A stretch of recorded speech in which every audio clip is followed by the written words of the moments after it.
Thanks very much. And hello, everybody, wherever you are. Thank you for tuning in and listening to me.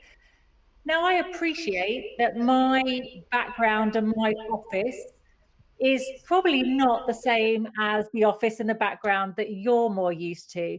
But trust me when I say that some of the lessons learned and the synergies between us are remarkable.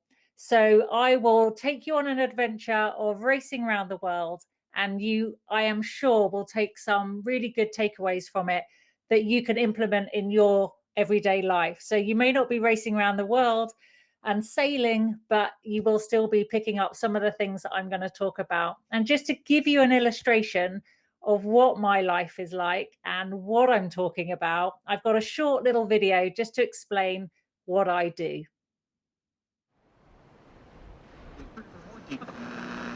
Someone once said, if it was easy, then everybody would be doing it. I'm Dee Caffari. I spend a lot of my time working in conditions like these.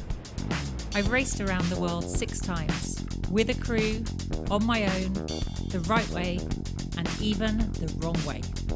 It's not always where you want to be. Oh God, I'm frustrated right now. And then it's the only place you want to be. At times, it can get pretty exciting.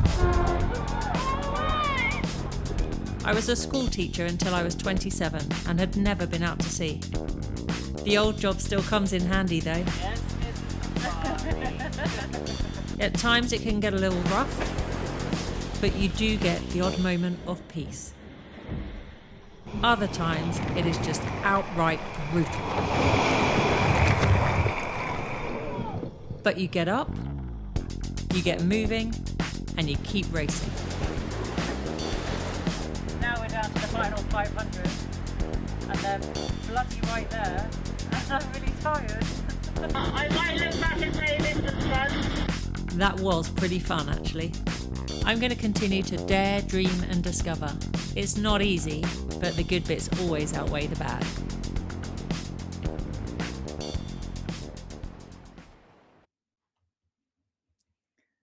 So there you have it, a slightly different environment than the ones that you probably occupy on a day-to-day basis. But trust me when I say that there will be synergies. It's quite remarkable to think that life on the ocean waves could be as turbulent as some of your days in the office. One of the big things for me was embracing my position as a leader. And my first round the world was, in fact, leading 12 paying people for the adventure of a lifetime.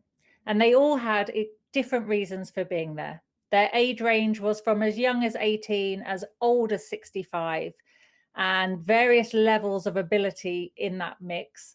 And I was there to manage their expectations, deliver them around the world in one piece, but manage them at the same time. And that took some coordinating, finding their roles and responsibilities for each member in the team to ensure that they would buy into the objectives and feel valued in the role and the contribution they were giving. My biggest lesson at this time was to realize that it's lonely at the top. I wasn't there to make friends, and that was a lesson I learned the hard way. When the buck stops with you and decisions are being made, not everyone's always going to be happy with the ultimate decision. It was a man management exercise that evolved over time to a conflict management exercise. It was great grounding for future projects, that's for sure. And I learned about development and transitions. And your goals actually need to be relatively fluid because you need to be prepared to adjust to the turbulent times that lie ahead. Now, you are all good and you are all talented and motivated, which is what got you to the position you're in. But what will separate you from the rest of the pack is the human factor. How you handle your time, how you relate to others. And it's important to not focus on not making mistakes. Now, that sounds all very negative, but being relaxed and easy is good. But quite often, when the pressure is applied, this easiness and flow is lost. Once you focus on not making mistakes, rather than making everything right, you lose that flow. It's a little bit like competitors cracking under pressure. They're so focused on giving their best performance that they forget to just do what they do best. And that's when performance is lost. So a boat remains the same, but we just have to adjust the sails continuously to get the best out of her. And I'm sure that many of you have felt that constant need to realign your objectives and keep those goalposts moving as things evolve. And it's frustrating, but I will say, please see it as a challenge to drive you forwards rather than a really depressing frustration, because that will eat away inside of you. Also, you have to maintain some level of perspective. It's a small boat in a massive ocean on the planet. But when I was on the dock at the start of my round the world, I felt I had a massive boat in the marina compared to everybody else. I had a big boat, lots to handle, and I was in control of this immense power. However, when I set off round the planet, where 71% of the planet is water, you suddenly realize that you're pretty insignificant in the grand scheme of things. You have to learn that you need to respect Mother Nature. Focusing on the things that I could control and not worrying about those things that were beyond my control. It would only use up vital energy and have no productivity at the end. And I think we've all been guilty of that at times, where we let those little persistent niggles just stay there, yet they're beyond our control. Wind speed, wave height, all those things that Mother Nature controls were not within my control. And nature has a way of testing us. And I think never more so than most recently in the last 12 months as we've weathered a global pandemic. But how we adapt and how we overcome allows us to grow in confidence. And our ability to bounce back is really the display of where our strength lies. And I know that all of us are going through a massive transition now as we seem to come out of the previous 12 months of lockdown as various restrictions ease. And it's managing that comeback that will allow us to flourish going ahead into the future. Life is also definitely about staying positive. When I set off on what was to be my third round the world, the Vendée Globe in 2008, I was sailing with the best sailors in the world. Rather than being an adventurer, I'd taken on that next step to become a professional, sail with the best of the best. That was my competition. And I was sailing what's considered the right way around the world. So with the winds and currents. And all I had to do was go down the Atlantic and remember to turn left this time. But I was lining up against the best in the business, and it was a step up. But the fundamentals of sailing a boat around the world remained the same. And I'm sure many of you have had doubts at times when you've stepped up into your role, whether you've taken the promotion or stepped into a new company or a new business or working with a new team or a new boss. Are you the right person for that job? Can you do it? Can you deliver what you said you could? Are you overreaching? But don't forget that this drive that got you to this position is what allows you to flourish. The fundamentals remain the same, but it's just the environment that changes. It is what you know, but now you get to do it on a bigger, grander scale with a much bigger and greater impact. Now, I used a lot of sports psychology to help me step from being an adventurer to being a professional ocean racer. And what I learn in this extreme environment that I operate is that my default setting was very much negative language. And I had to change that, had to make a conscientious change to make it positive language. And now I was really good at saying what I didn't want to happen. But I was almost afraid to actually speak out loud about the things that I did want to happen.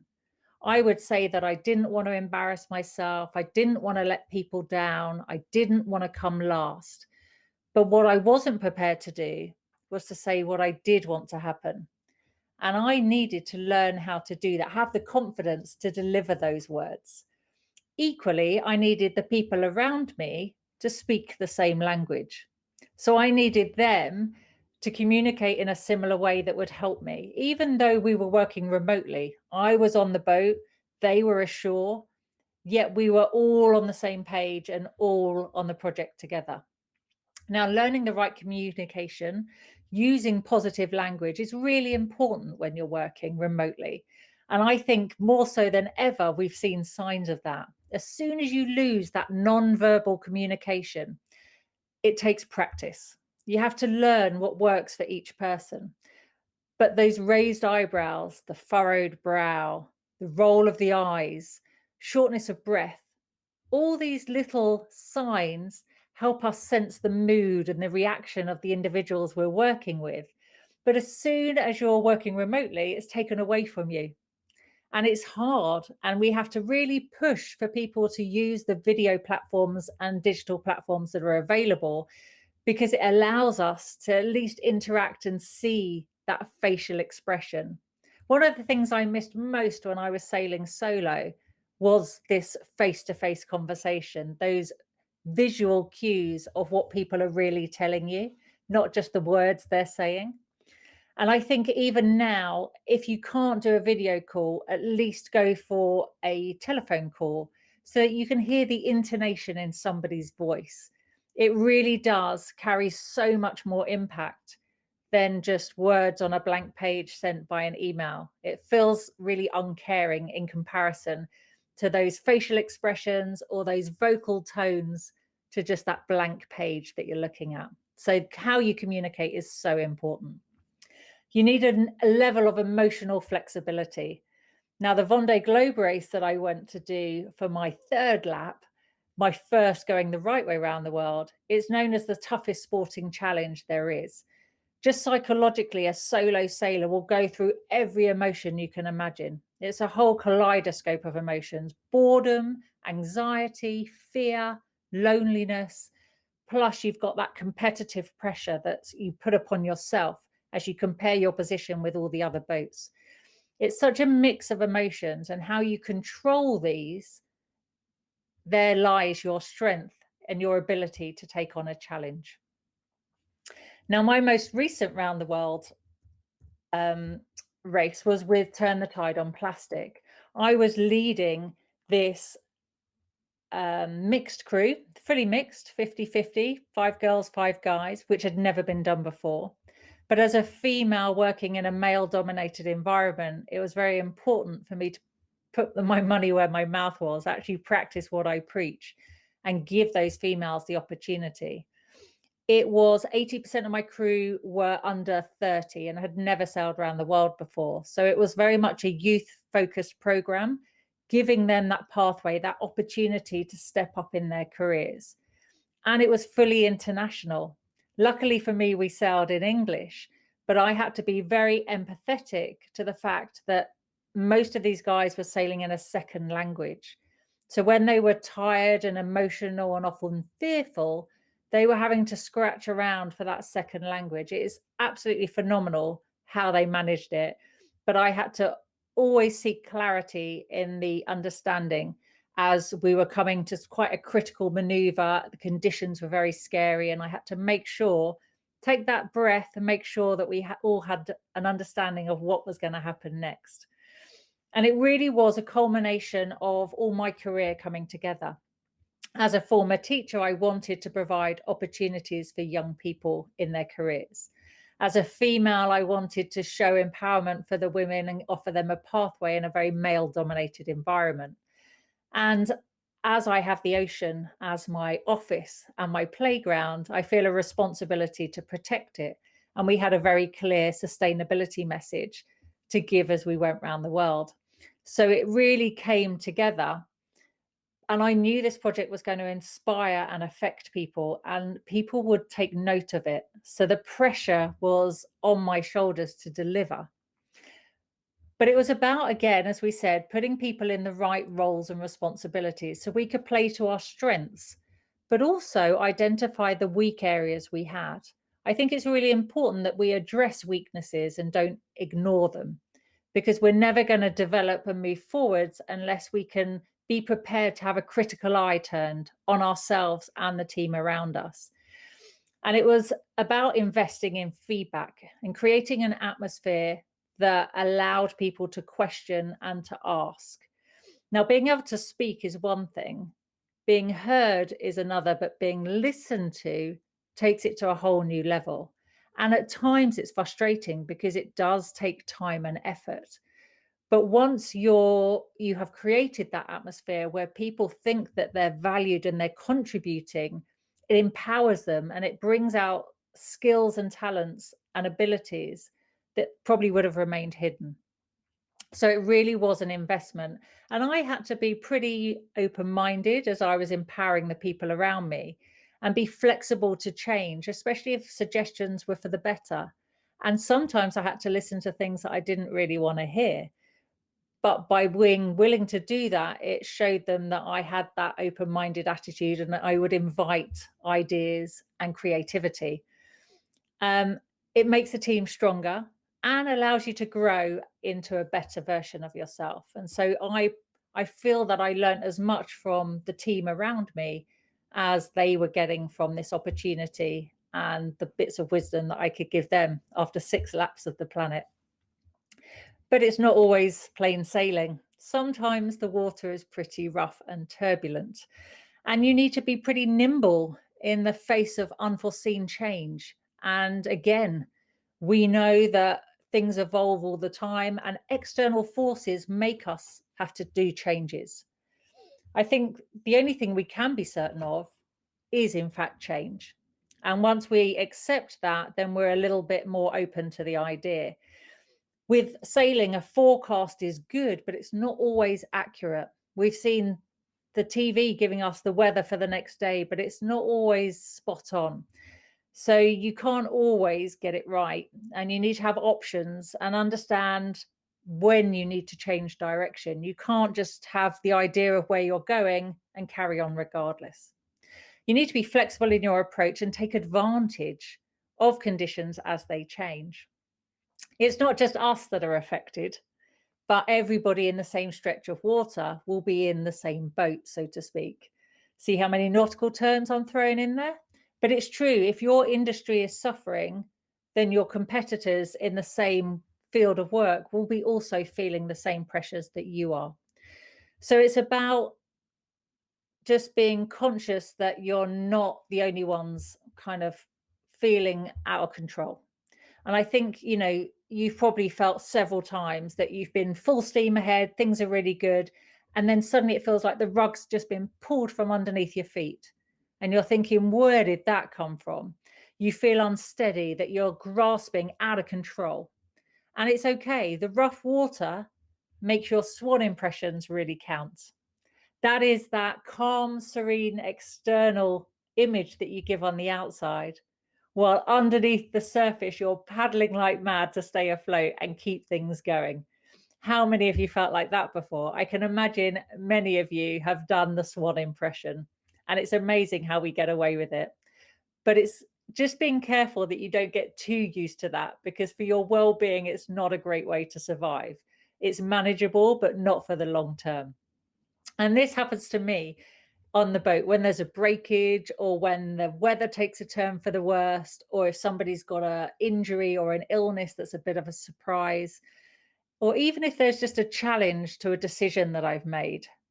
What strategy is the right one? And it's really hard. And it's really hard for me to take you to what an average day in my office is like. When you look at the picture on this image, that is my office on some days. So I've got a little video to give you a little more insight into what an average day in my office is like.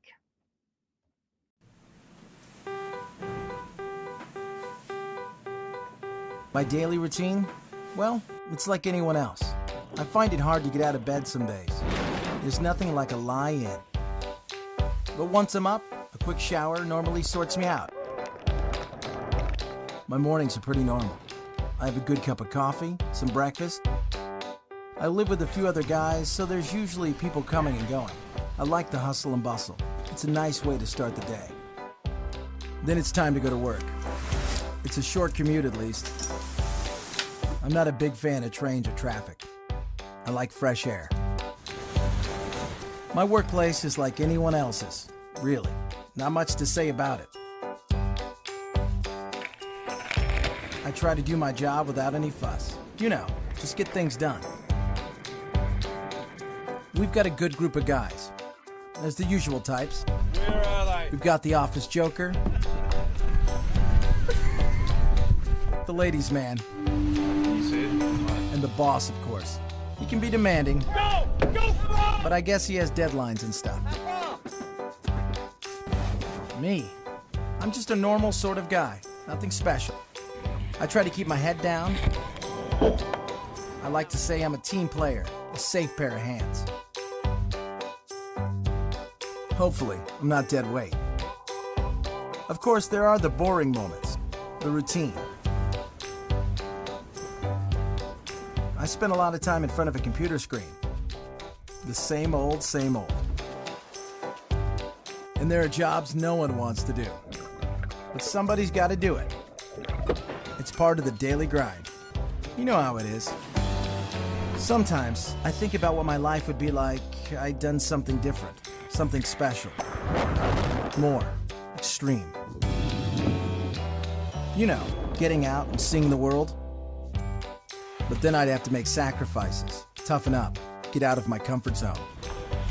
I guess I'm happy playing it safe. But hey, life's what you make of it, right? I get my work done, then I go home, ready to do it all again tomorrow. Another day at the office.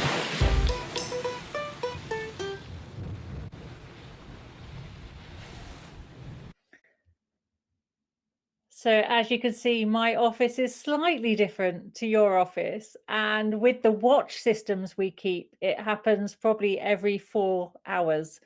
That whole sleeping and waking. We do a watch system of 4 hours on, 4 hours off when we're in a team. And when I've been sailing solo, sleep comes in cat naps of 20 minutes or 40 minutes. And a long sleep is about an hour and a half. So I probably average around 5 hours in a 24-hour period. So the daily routine is slightly shifted and slightly confusing. And as we go around the world, we move across time zones. So sometimes you're really confused as to what meal you should even be eating. And you have to check your watch, and it's a bit confusing whether you should be eating breakfast or dinner. So there's a lot to put you off, a lot to confuse you, but the routine is the same. And you still go and give your 100% and then hope that someone else is giving 100% so that you can have some off watch and some rest. So it does all balance out in the end, but maybe just a little drier and a little colder than the environment that you occupy on a day-to-day basis. But as you can see, very similar things. Now, I said that it's not always plain sailing and the sea's not always calm, but the weather can have a massive influence. Temperature and snow and the rain, all the weather. If you imagine the extremes of weather we've seen recently with fires in California and Australia, and that has a massive impact on extremes of weather that we see when we're on the ocean. They're almost exaggerated out there. So it really has an impact on us. But you have to remember that every storm shall pass. It doesn't last forever. At the time, you think it does, but it does. You do come out the other side. And how we deal with it and our ability to bounce back, as I've said before, is the indicator of that inner strength that you've got inside. And you don't always have to find that in yourself. It's really good to tap into that. But actually, by drawing on the strength of the others around you, you can almost share that burden. And by having a common cause and a common goal really helps achieve that. And I think that purpose and that feeling valued really helps when things are difficult, because it isn't easy all the time. You're always going to have bad days. And I think it's really important for everybody to feel that they're giving something, contributing towards the drive for success. It's it's not always as simple as it sounds, as you say, and you've got critical roles to the running of the business and the careers of others. Yet, quite often in this demanding role, you don't have the authority that matches the responsibility. So, as the skipper leading a team, I may go to sleep, but I put that responsibility on the other people, but they don't have that authority. They just have to keep the boat going and keep it ticking along. So, you're almost like the magicians. I like to think of it of without the power, you still influence the outcome. And that's a really powerful position to be in. And it's a difficult role to fulfill, but the skills you have to do it are incredible. And you should be super proud of them. So when things are difficult and you're run ragged and you think you're the only one on deck working hard enough, you're making magic happen. Don't forget about the magic that you make happen. I think that's really important because it's very easy to keep putting yourself down and giving yourself a hard time because that's our natural human response. But we don't always spend that time to give ourselves a pat on the back. And sometimes we deserve it and we want that reward system so that we feel better about ourselves. I know I'm a very reward driven person. So even when I'm in the depths of the Southern Ocean on my own, I'm very goal focused. And when life is good and the weather's good, my goalpost might be the next Great Cape or the next ocean or the next landfall. And when things get a bit more difficult, my goalpost comes a little bit closer and it might be the next meal. It might be the next cup of tea. It might even be if I get through the next hour, I can have a treat. And it's just constantly moving depending on how good or bad things are. But I think that reward system and that reminder to pat yourself on the back is incredibly important for your well-being. Now, this leads me nicely on to fostering diverse perspectives. I think it's really important to just view things or take a moment to look at things from a different perspective every now and again. I was tasked in my last project to have an opportunity to prove that gender is not a differentiator. I had a fully mixed crew, and that had never been done before. And it was a case of playing to our strength, identifying our strengths, playing to our strengths, and making sure we covered our weaknesses. As I said before, don't ignore those weaknesses, but acknowledge them. But this was a bit bigger than that. And I fell into the trap of habit, of tradition, of people's expectations. And I had that trap of imposter syndrome. I felt that experience. Now, on the race, we had stopovers, and at each stopover, we had one day, which was like my worst day. We had a skipper's briefing, and then we had the media session, and then we carried on. It was just before the start of each leg. And I, as the only female skipper in the fleet, went into that room with a table full of men, as usual. Nothing really evolves very quickly in sailing. We're getting there slowly, but it takes some time. And I had to have that little conversation in my head with that deep breath before I went through the door, because I felt like an outsider. I felt like I had nothing to contribute and people weren't taking me seriously. And it's massively driven by the media as well. They're as guilty as anybody for creating that atmosphere.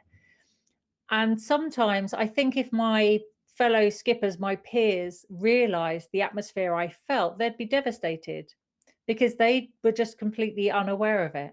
It was in my head and I was amplifying that message. So I had to have a word with myself. None of them had sailed around the world on their own. None of them had done as many laps as I'd done. Yet I was the one doubting myself. And it's the same with the media. They would talk to those on the podium, first, second, and third position, about strategy and tactics. They'd talk to another person about environmental sustainability stuff at sea. And they'd talk to me as the female skipper about women in sailing. And it took me the whole race to build my confidence, where towards the end, yet again, the same questions were being asked and I'd had enough. And I just had the confidence then to say, well, I think you're asking the wrong person. If you maybe ask my 6 male colleagues next to me, you might get a better answer because I clearly have an opinion. I'm a female in this environment as a female sailor. And you could see everybody like coughing and choking off on what I'd just said. And all the guys kind of dipped their eye line so that they weren't asked the question. And I thought that actually spoke volumes, where every now and again you can empower yourself, back yourself to empower yourself to have the credibility to say what needs to be said. It's about growing in confidence. It's about nurturing behaviors, encouraging behaviors, and making sure that our office, our business, our work environment doesn't go backwards, but we keep taking and evolving and moving forwards. And I think it's all down to communication and being able to communicate openly. And it doesn't matter if you're the office cleaner or the CEO, how you communicate with the people around you sets the atmosphere for what you're trying to create. Verbal and non-verbal cues, as we spoke about, are so important. What goes through your head must not necessarily be seen in your eyes. And don't forget, the eyes are the windows to your soul. So much can be said behind those little windows that can give you away. Despite fear, friction, fatigue, any of these emotions that may be affecting you, you control the narrative. You control the story that's being transmitted. And it's tough at the top. It's tough to make those big decisions. It's tough to support that person that makes those big decisions because they're isolated. They may be feeling a bit lonely. They may be feeling a bit frustrated, fatigued. And you know that they've got some tough decisions and you're probably the one that has to communicate it. So it really is about supporting the people at the top of the chain so that they feel that there's no comeback. I mean, there's always going to be some, but you can manage that. And it's about being transparent in your processes and the way that communication is given clearly. Ensure everyone's in the loop to avoid that gossip, the small talk, the water cooler talk, as they say, how you find out all the gossip in the office. If you want to avoid that, then you just make sure that the communication is open and transparent and everybody knows what's going on. Then it's about making time for that feedback. Sometimes you don't want to hear it. How you give and receive feedback is quite critical for you working in a dynamic and rewarding environment. Being prepared to invest the time that's required to both give and receive feedback is quite enabling for staff. Staff start to feel valued when they see that time being invested for them, for good and for bad. And just remember that you can reveal so much more than just words with those windows to your soul. So keep the smile, keep the work ethic, and be proud that you are waving that little bit of magic. As you are all creative geniuses, staying several steps ahead of everyone else and navigating your ship with resilience and adaptability. So I want to say, keep up the good work. And just so this isn't one-sided, I invite you to ask me any questions that hopefully I can answer and give you those nuggets to leave the end of this week with, empowered to take back to your office and your work. Okay, I'm going to stop sharing my screen now, I think.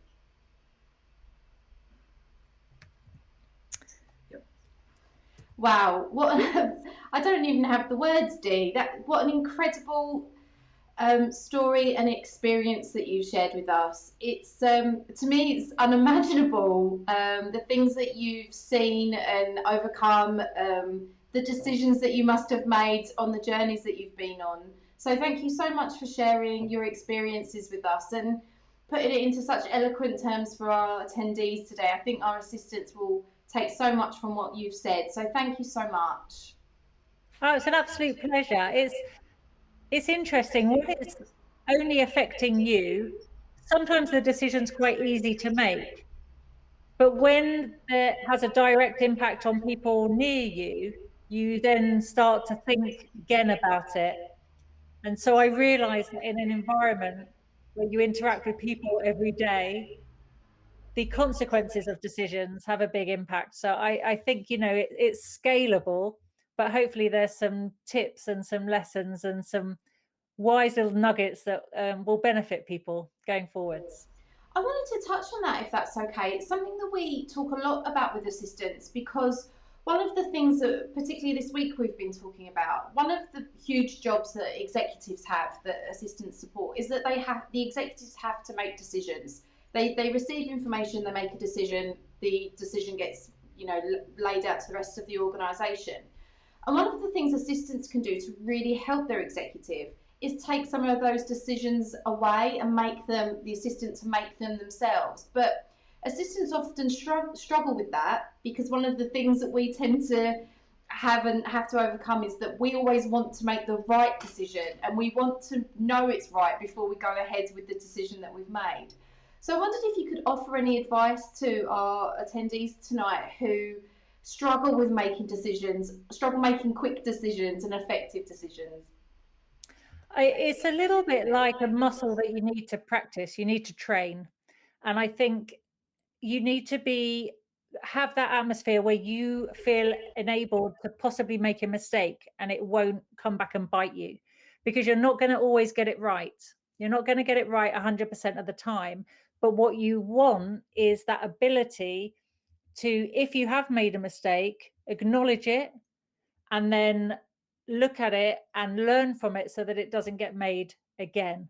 And that's the atmosphere that you want to create so that in time you grow in confidence and speed of ability to make a quick decision, because you're so in tune with the executives that you work with generally as PAs that you pretty much know what they're going to say to a lot of things. So you probably have an idea of where the decision will go. And actually, if you can go through the thought process and justify why and how you've made that decision, they will back you and they will support you, even if it's gone wrong, because you'll say, oh, with that person, maybe this. Okay, I acknowledge that. And next time you won't let it happen. But I think if you've got that relationship where you know how each other think and you've got that ability to take some of that burden off or to alleviate it by that justification of, this is my thought process that comes to this decision, you've almost done the homework for the executive to just go yes or no. And that saves a huge amount of time and they would be super appreciative of that. Yeah, that's such a great answer. Thank you. I just want to look at the chat. So Amy, who's been with us the whole week, has said, thank you so much. That was much needed.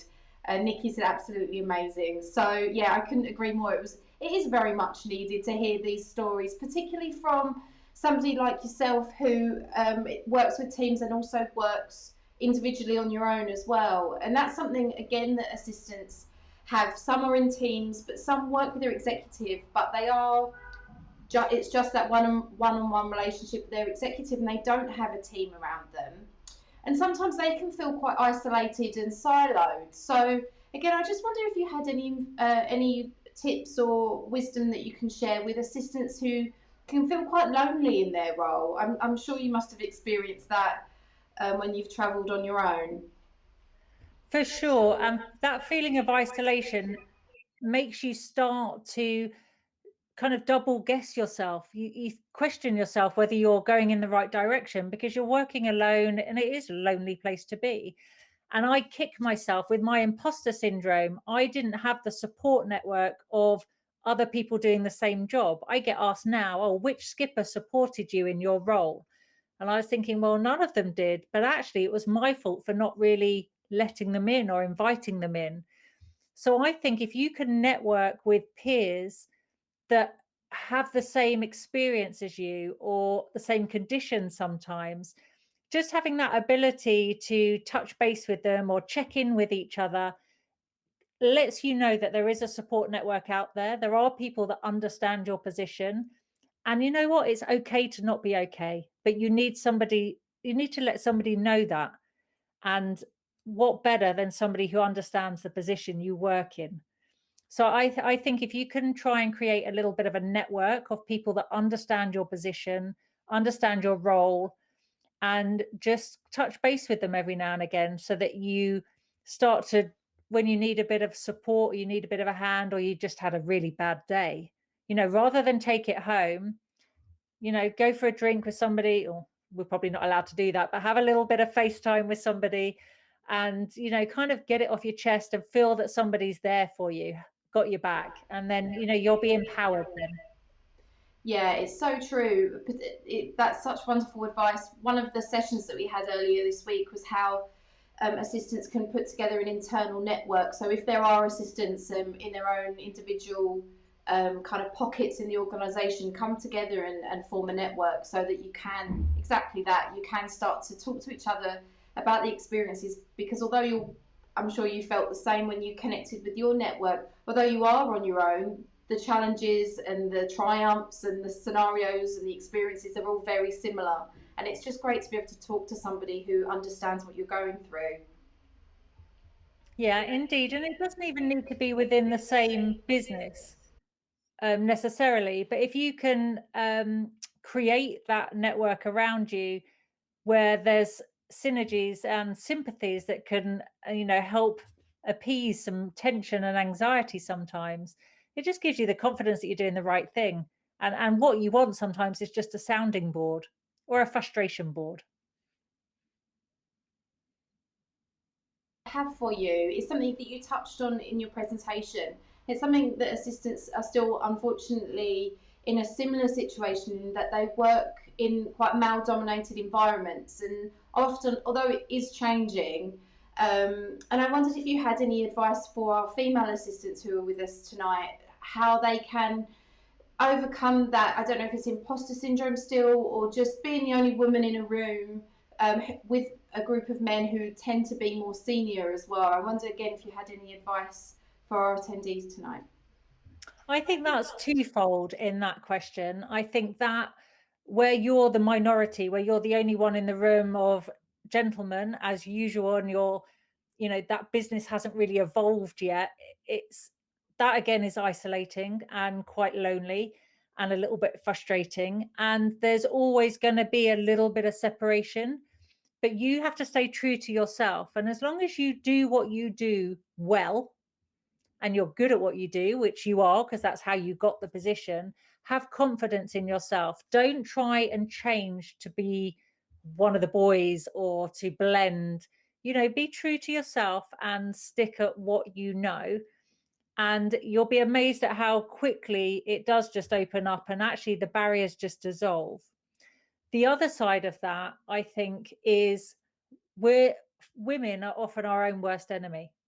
And because the opportunities are so few, we're almost all fighting for that one opportunity. So we're stabbing each other in the back, trying to get that opportunity that we want to hang on to for ourselves. And we're not very good at supporting each other and pushing each other up. And I think this is something that we as a gender need to do better. But I think slowly business places and work environments are changing that a little bit, where we're acknowledging success and celebrating success and nurturing success. And a mentoring system really helps with that, where women support women rather than try and push them down so that the one person can stay at the top. Actually, what we need to do is encourage more up there, so there's more of us and we dilute it a little more, which makes the first issue disappear because there'd be more of us in a balanced room. So I think we need to practice supporting each other. Yeah, I couldn't agree more. It's like the queen bee syndrome, isn't it? It's once we can bring more queen bees into the room, then that opens up so many opportunities for all of us.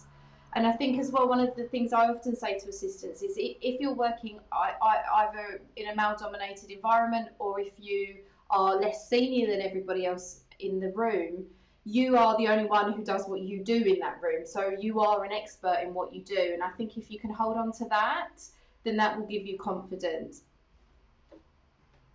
Yeah, that's a really nice way of thinking about it. I like that. And you're the one that is seated with those around you that maybe you aspire to step up to that other role. So what better place to be than to learn from that person, being next to them and in those meetings with them. So, to see it as an advantage and take advantage of it. One of the things that you said during your presentation that really resonated with me, and I wanted to end on that point, was that assistants are so guilty of this, that we don't often celebrate our wins or the magic that we create. And I just wanted to say, if there's anything that our attendees can take away from the week-long event that we've had, it's that celebrating the value that we bring to our organisation, celebrating what effectively is the magic that we do, is so important. So I just wanted to say thank you for bringing that up, because it absolutely is for sure something that assistants are guilty of. Well, you are the ultimate swans. Quiet, serene, calm, nothing's a problem. And probably underneath that surface that we all see, there's like chaos, havoc, a million things all happening at once that you're having to coordinate. So, rather than just get overwhelmed by it all, yes, you're amazing swans that look beautiful, but actually you're just working magic that all just happens and people don't even realize that's why it's magic. So, and that's that whole be proud of what you do and don't forget to give yourself a pat on the back when when you need it, even when you don't, because you do some great stuff. Yeah, we're controllers of chaos. Magician sound easier. Well, Dee, thank you so much for your time. As I said, it's truly inspiring, and I know that so many people would have just, even if, as I said, they come away from this thinking, there's so much more I can do, and how resilient I actually am, I think is just wonderful.